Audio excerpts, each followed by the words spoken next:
Hi there, and welcome to Storystream, the Vancouver Public Library's Storytime for Adults.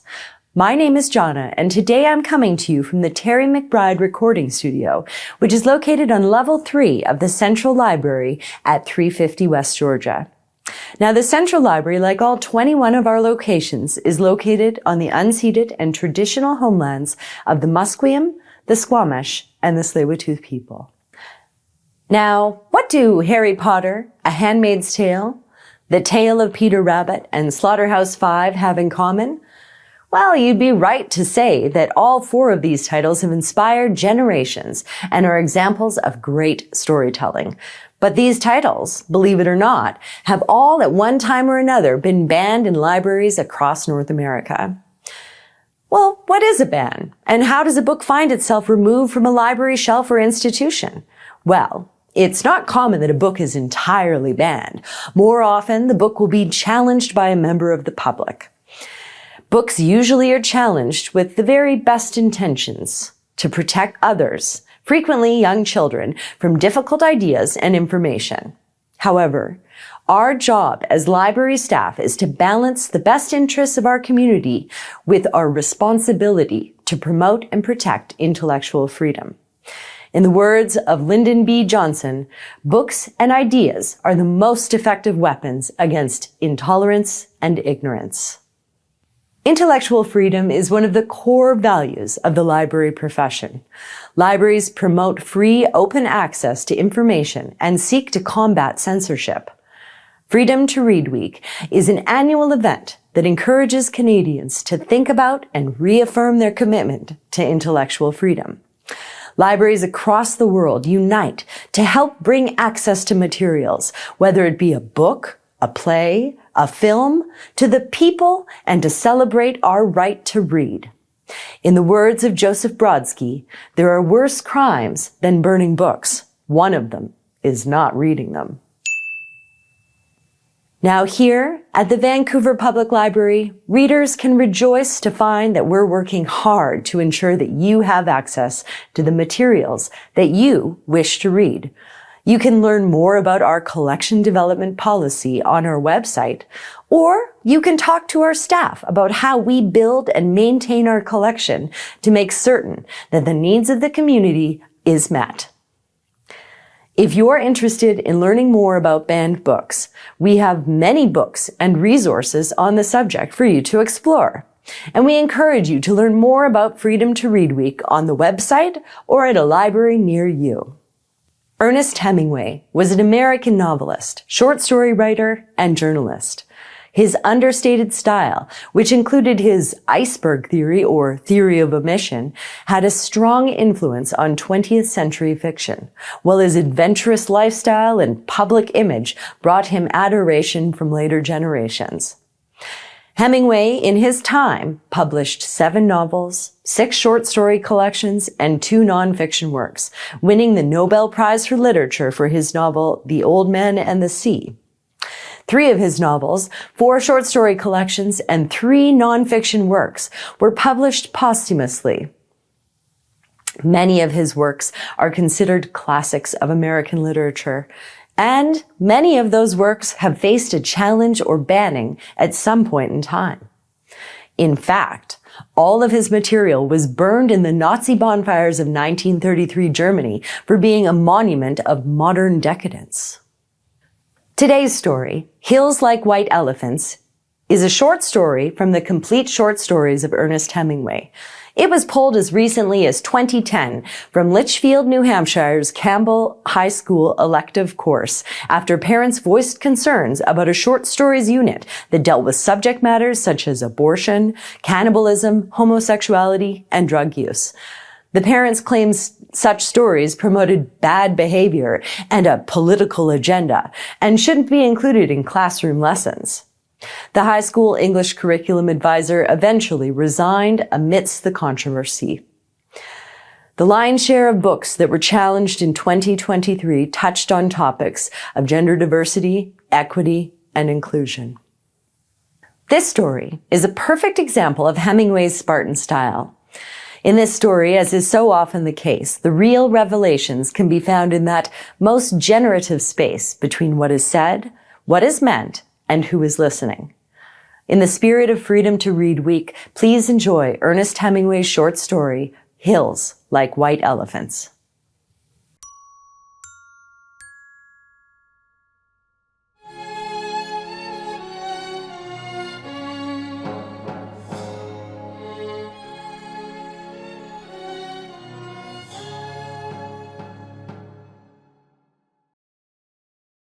Hills Like White Elephants by Ernest Hemingway.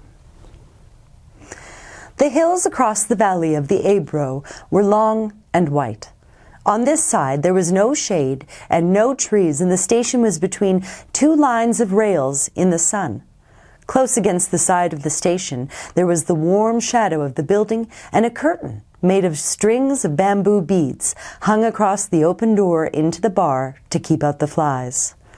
The American and the girl with him sat at a table in the shade outside the building. It was very hot, and the express from Barcelona would come in 40 minutes. It stopped at this junction for just 2 minutes and went on to Madrid. "What should we drink?" the girl asked. She had taken off her hat and put it on the table. "It's pretty hot," the man said. "Let's drink beer." "Dos cervezas," the man said into the curtain. "Big ones?" a woman asked from the doorway. "Yes, 2 big ones." The woman brought 2 glasses of beer and 2 felt pads. She put the felt pads and the beer glasses on the table and looked at the man and the girl. The girl was looking off at the line of hills. They were white in the sun, and the country was brown and dry.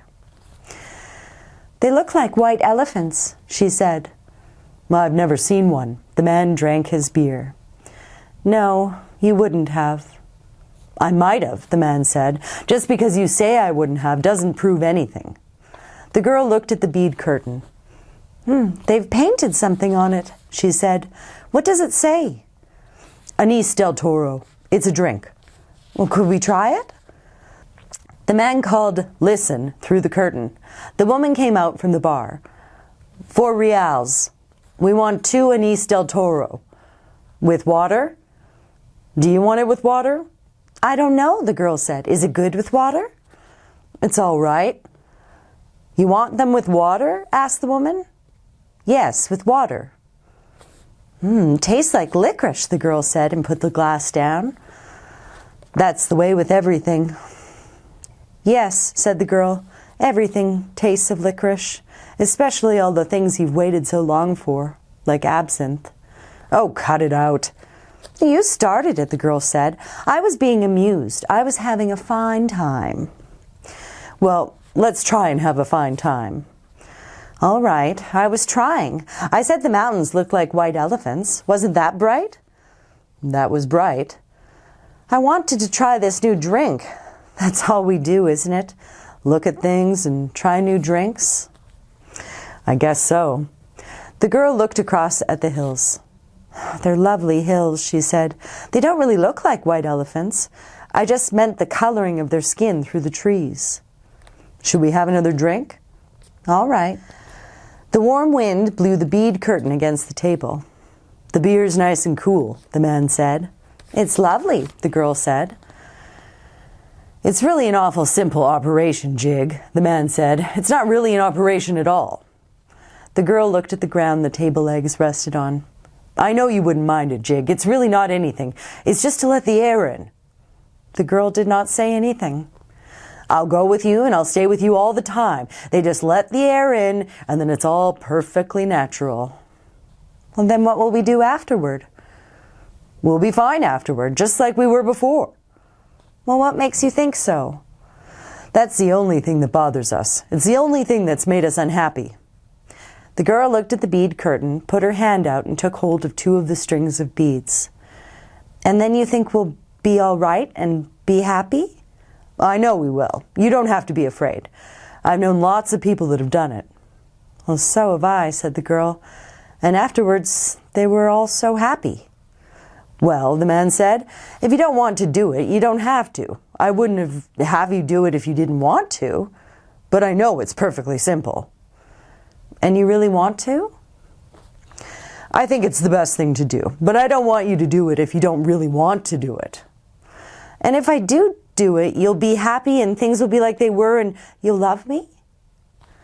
I love you now. You know I love you. I know, but if I do it, then it will be nice again. If I say things are like white elephants and you'll like it? I'll love it. I love it now, but I just can't think about it. You know how I get when I worry. If I do it, you won't ever worry? I won't worry about it because it's perfectly simple. Then I'll do it, because I don't care about me. What do you mean? I don't care about me. Well, I care about you. Oh, yes, but I don't care about me, and I'll do it, and then everything will be fine.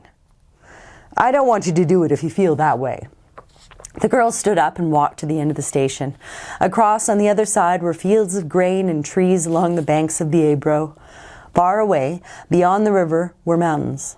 The shadow of a cloud moved across the field of grain, and she saw the river through the trees. And we could have all this, she said, and we could have everything, and every day we make it more impossible.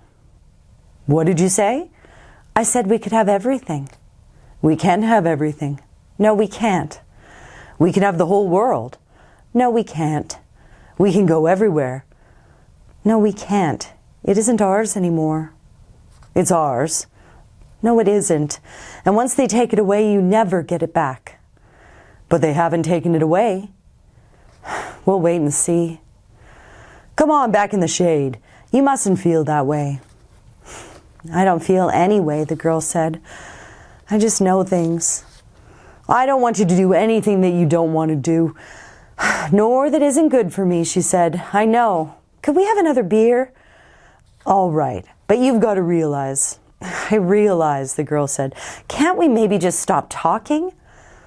They sat down at the table, and the girl looked across at the hills on the dry side of the valley, and the man looked at her and at the table.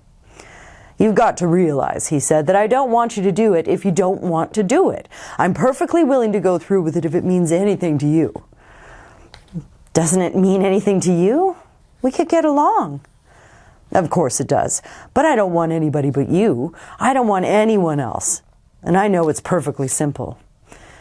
Yes, you know it's perfectly simple. It's all right for you to say that, but I do know it. Would you do something for me now? I'll do anything for you. Would you please, please, please, please, please, please, please stop talking? He did not say anything, but looked at the bags against the wall of the station. There were labels on them from all the hotels where they had spent the nights. But I don't want you to do, he said. I don't care anything about it. I'll scream, said the girl. The woman came out from the curtains with 2 glasses of beer and put them down on the damp felt pads. The train comes in 5 minutes, she said. What did she say? Asked the girl. That the train is coming in 5 minutes? The girl smiled brightly at the woman to thank her.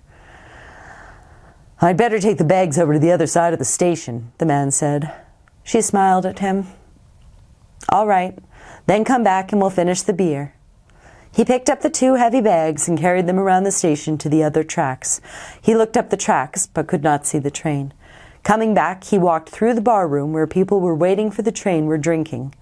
He drank an anise at the bar and looked at the people. They were all waiting reasonably for the train. He went out through the bead curtain. She was sitting at the table and smiled at him. Do you feel better? He asked. I feel fine, she said. There's nothing wrong with me. I feel fine. The end.